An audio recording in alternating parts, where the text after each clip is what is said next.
Aubois a gagné le prix Révélation Livre Jeunesse 2020 de la DAGP et de la Charte des auteurs et illustrateurs jeunesse. On peut dire que c'est un livre à mi-chemin entre la fiction et le documentaire, dans le sens où toutes les histoires qui sont dans le livre viennent d'histoires qu'on nous a racontées, qui sont des histoires qu'on a enregistrées en Franche-Comté avec Myriam Raka. On a fait plusieurs entretiens comme ça auprès d'usagers de la forêt, des chasseurs, des ramasseurs de murs, des constructeurs de cabanes, un peu tous ceux qui aiment aller en forêt. L'aspect documentaire, pour moi, il a facilité vraiment mon entrée dans ce sujet qu'était la forêt, parce que j'avais pas envie de raconter une manière d'approcher la forêt, qui serait ma manière, mon histoire avec cette forêt. J'avais envie de vraiment pouvoir aborder cet univers-là par plusieurs biais. Donc le fait d'avoir différentes voix, déjà, ça a poussé mon dessin à prendre différentes formes aussi.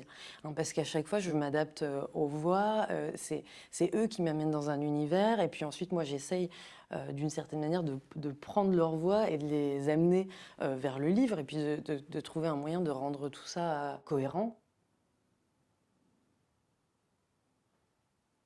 Le son, il est omniprésent à partir du moment où on va interviewer des gens, où on va récolter leurs histoires, où on les enregistre, où on a des heures et des heures d'entretien, où on vient travailler dans cette matière sonore pour rechercher une matière qui pourra devenir une histoire dessinée.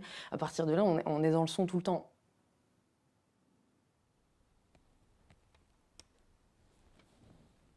Quand je fais de la gravure, chaque gravure raconte une histoire parce que bien souvent, il n'y a pas de commande derrière. Simplement, j'ai ma plaque qui est prête. Et à partir de là, oui, je me raconte une histoire du début à la fin de cette plaque. Et puis, je la remplis au maximum. Ce qui me plaît là-dedans, c'est le temps qu'on peut prendre sur une image. Une pointe sèche, c'est l'équivalent d'un clou. Et c'est avec ça qu'on va venir graver, donc soit dans un vernis, soit directement dans le métal.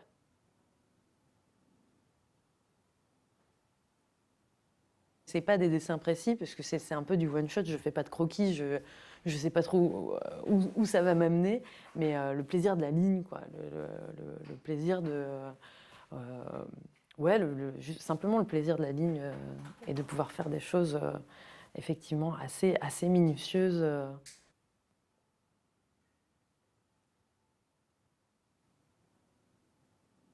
Bolide, c'était vraiment une histoire qui s'adresse aux tout petits et qui me ramenait moi-même à mon état de toute petite.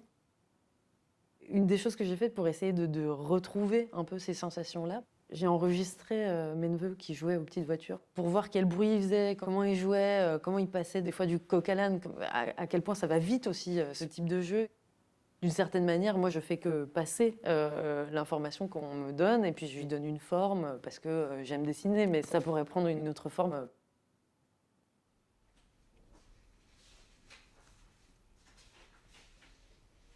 J'ai un amour profond pour les livres du Père Castor.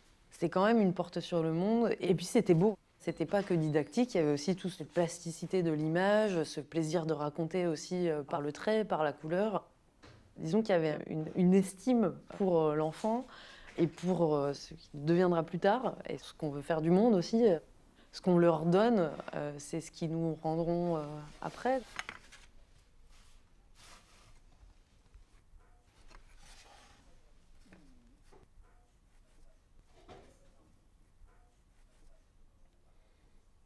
Notre village s'appelle Aroma.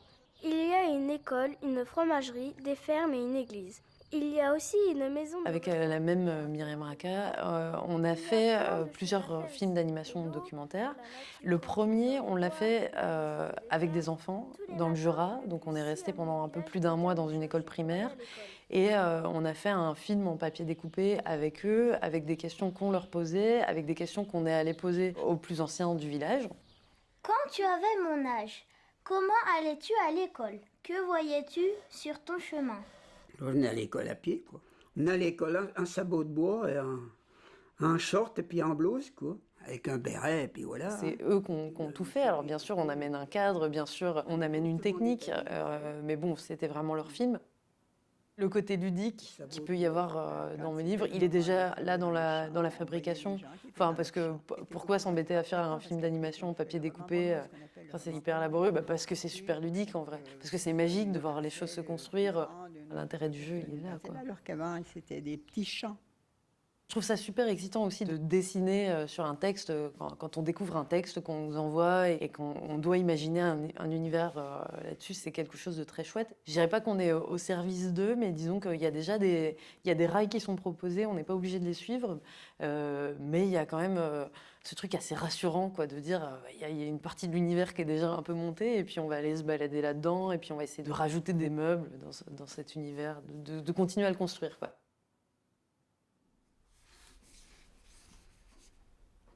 J'ai quand même cette chance-là de pouvoir avoir la liberté en fait de raconter les histoires que j'ai envie de raconter. Je pourrais plus, disons, faire une image juste comme ça ou raconter une histoire juste comme ça.